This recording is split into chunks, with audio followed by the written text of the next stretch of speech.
வணக்கம் மக்களே. இன்றைக்கி நம்ம என்ன பார்க்க போகிறோம்னா ராகி பக்கோடா தாங்க.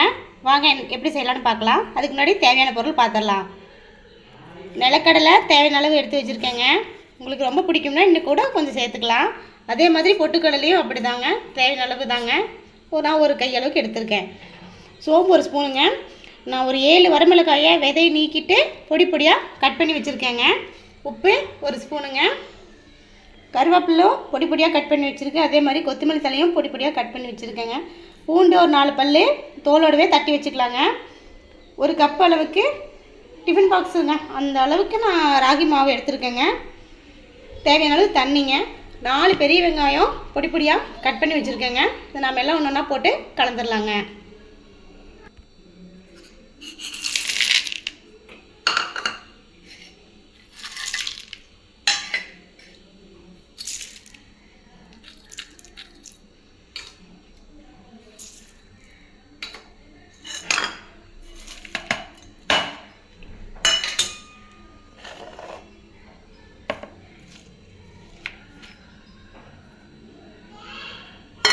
நம்ம தேவையான அளவு தண்ணி தெளித்து நம்ம பிணைஞ்சிக்கலாங்க.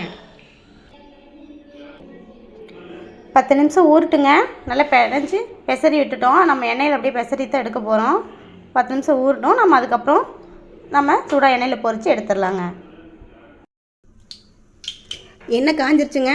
இப்போ நம்ம கொஞ்சம் கொஞ்சமாக பெரட்டினாப்பில் போட்டுடலாம்.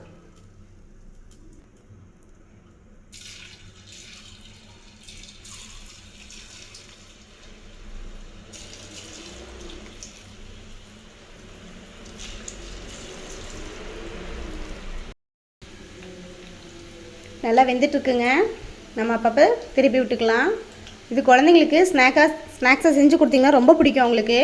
ஏன்னா இதில் எல்லாமே நல்ல பொருள் மட்டும்தான் சேர்த்துருக்கோம்.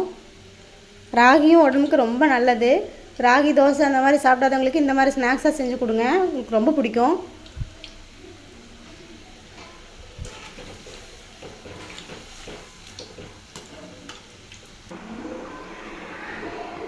எந்திரிச்சுங்க, சூப்பராக ரெடி ஆயிடுச்சு. இந்த கிளைமேட்டுக்கு எல்லாருக்குமே ரொம்ப பிடிக்கும். எல்லாருமே சாப்பிட்லாம். ரொம்ப ஹெல்த்தியாக இருக்குங்க.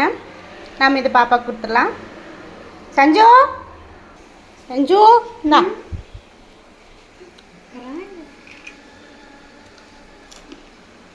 சூப்பராக இருக்குது. நல்லா இருக்கா? ஓகே, நீங்களும் இது போல் ஒரு தடவை செஞ்சு பாருங்கள். வீடியோ பிடிச்சிருந்தா லைக் பண்ணுங்கள், ஷேர் பண்ணுங்கள், மறக்காமல் சப்ஸ்கிரைப் பண்ணிடுங்க. நம்ம அடுத்த தடவை எடுக்கிற ரெடி ஆயிடுச்சு. வாழ்க வளமுடன்.